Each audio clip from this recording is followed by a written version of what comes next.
کچھ جرائم صرف انسانی جسموں کو نیست و نابود نہیں کرتے بلکہ پورے معاشرتی وجود کو ہلا کر رکھ دیتے ہیں۔ ایسے جرائم انسانی شعور کے اندھیروں میں وہ دراڑیں ڈال دیتے ہیں جنہیں وقت بھی بھر نہیں پاتا۔ یہ کہانی ایک ایسے ہی قاتل کی ہے جو محض ایک قاتل نہیں تھا بلکہ ایک سایہ تھا، ایسا سایہ جو اپنے وجود سے زیادہ اپنے خوف کو زندہ رکھنا جانتا تھا۔ وہ صرف جانے لینے پر اکتفا نہیں کرتا تھا بلکہ ذہنی کھیل کھیلتا تھا، خطوط اور خفیہ پیغامات کے ذریعے عوام اور پولیس دونوں کو اپنی گرفت میں رکھتا۔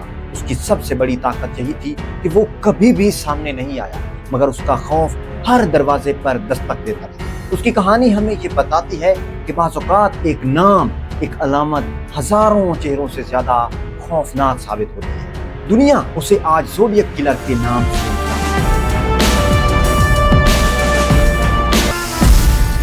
السلام علیکم ناظرین، میں ہوں تبسم رضا اور پی پی بایوگرافی کی آج کے ایپیسوڈ میں ہم جانیں گے زوڈیاک کلر کی پراسرار شخصیت کی پراسرار داستان۔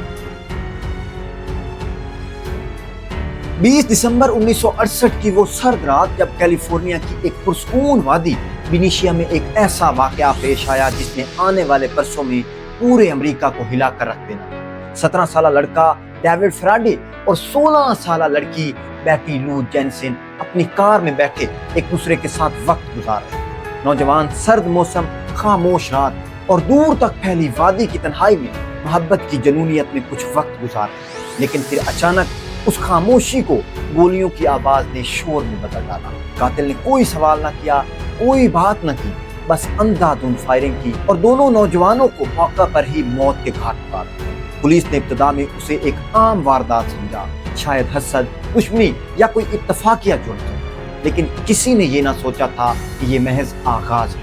چند ماہ بعد جب مزید ایسے قتل ہوئے تو پولیس کو احساس ہوا کہ وہ جس مجرم کا سامنا کر رہے ہیں وہ کوئی عام قاتل نہیں بلکہ ایک ایسا منصوبہ ساز ہے جو ہر قتل کو ایک پہیلی کا حصہ بنا رہا ہے۔ ڈیوڈ اور بیٹی لو کی موت نے ایک ایسا باب کھولا جس کے صفحات پر خون، خوف اور پراسراریت رقم تھی۔ یہ وہ لمحہ تھا جہاں سے زوڈیاک کلر کی دہشت نے اپنا پہلا قدم رکھا۔ 1969 میں جب قاتل نے پہلی بار اخبارات کو خطوط بھیجے تو دنیا نے اس پراسرار سائے کو ایک نئے نام سے جاننا شروع کیا۔ زوڈیاک یہ نام کوئی اتفاق نہ تھا بلکہ ایک سوچا سمجھا انتخاب تھا۔ خط میں اس نے خود کو متعارف کراتے ہوئے کہا، "This is the Zodiac speaking"، گویا وہ اعلان کر رہا ہوں کہ اب یہ کھیل اس کے قوانین کے تحت کھیلا جائے گا۔ اس نے اپنے دستخط کے طور پر ایک علامت بھی استعمال کی، ایک دائرہ جس کے بیچ میں سلیب بنی ہوئی تھی۔ یہ نشان زوڈیاک واچ کمپنی کے لوگو سے ملتا جلتا تھا اور اس نے اس قاتل کی پہچان کو ایک علامتی روپ دے دیا۔ یہ صرف ایک دستخط نہیں تھا بلکہ ایک نفسیاتی ہتھیار تھا جس کے ذریعے وہ عوام اور میڈیا کو اپنی طرف متوجہ کرتا تھا۔ زوڈیاک کا یہ نام اور علامت جلد ہی خوف کی نشانی بن گئے۔ لوگ جب اخبارات میں وہ دائرہ دیکھتے تو ان کے ذہن میں فوری طور پر خون آلود مناظر اور موما خیز قتل ابھر آتے۔ اس کی اصل چالاکی یہ تھی کہ وہ اپنی اصل شناخت چھپاتے ہوئے بھی اپنے وجود کو ہر جگہ محسوس کرواتا رہا۔ یوں وہ ایک قاتل سے بڑھ کر ایک علامت بن گیا، ایک پراسرار سایہ جو اپنے دائرے اور سلیب کے نشان کے ذریعے تاریخ پر اپنی مہر ثبت کر گئی۔ زوڈیاک کلر کی سب سے منفرد پہچان اس کے بھیجے گئے خطوط اور سائفرز تھے۔ 1 اگست 1969 کو سان فرانسسکو کے 3 بڑے اخبارات کو ایک ساتھ خطوط موصول ہوئے۔ ان میں اس نے اپنے جرائم کی ذمہ داری لی اور ایک خفیہ کوڈ شامل کیا، ساتھ ہی دھمکی دی کہ اگر یہ کوڈ صفحہ اول پر شائع نہ ہوا تو مزید قتل ہوں۔ پہلا سائفر جسے 408 سائفر کہا گیا، 408 حروف پر مشتمل تھا۔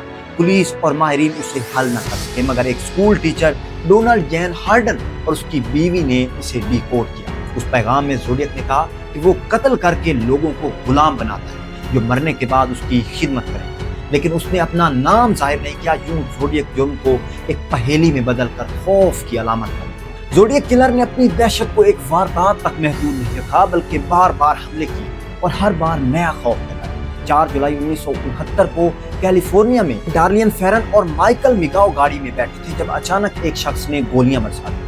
ڈارلین موقع پر ہی ہلاک ہو گئی مگر مائیکل شدید زخمی ہونے کے باوجود زندہ بچ نکلا۔ اس کی گواہی نے پولیس کو کچھ اشارے دیے لیکن قاتل ہاتھ نہ آیا۔ 27 ستمبر کو لیک بیریسا میں زوڈیاک نے ایک مختلف طریقہ اپنایا۔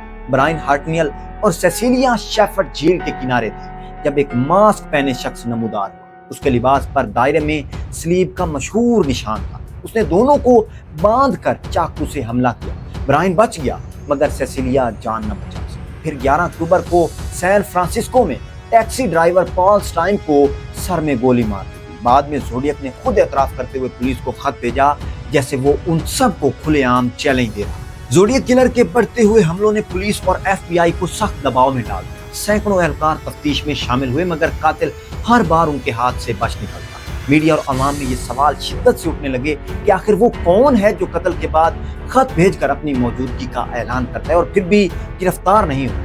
तफ्तीश के दौरान कई मुतशब्बा अफराद सामने आए, लेकिन सबसे नुमायां नाम आर्थर ली एलन का था। एलन स्कूल टीचर था और उसके पास ज़ोडिएक वॉच कंपनी की घड़ी भी देखी गई और उसका टाइपराइटर भी मुशाबे करार दिया गया। गवाहों के बयानात भी उस पर शक जाहिर करते थे, लेकिन असल मसला ये था कि फैसला कुन सबूत कभी ना मिले। DNA और फिंगरप्रिंट उससे कभी मैच ना हुए। 2002 में एलन को मुतशब्बा अफराद की फहरिस्त से निकाल दिया गया। यूं ज़ोडिएक की पुरइसरारियत मजीद गहरी। 1974 तक ज़ोडिएक किलर के हमले जारी रहे मगर अचानक सब कुछ बदल गया। उसी साल पुलिस और अखबारात को उसका एक नया खत मौसूल हुआ जिसमें उसने लिखा कि मैं अब भी तुम्हारे दरमियान हूँ, तुम मुझे कभी नहीं पकड़ सकते। ये अल्फाज एक नफ्सियाती फार थे जो ये जाहिर करते थे कि चाहे पुलिस कितनी ही मेहनत करे, वो हमेशा एक कदम उनसे आगे रहेगा। ना कत्ल की खबरें आई, ना खुतूत, ना साइफर। ये खामोशी एक नया मोमा बन गई। क्या वो मर गया, अपनी शनाख्त बदल कर मामूली जिंदगी गुजारने लगा, या किसी और मुल्क चला गया? जवाब आज तक नहीं मिला। माहिरीन का कहना है कि शायद पुलिस ने किसी मौका पर असल मुजरिम को गिरफ्तार कर लिया मगर सबूत नाकाफी थे।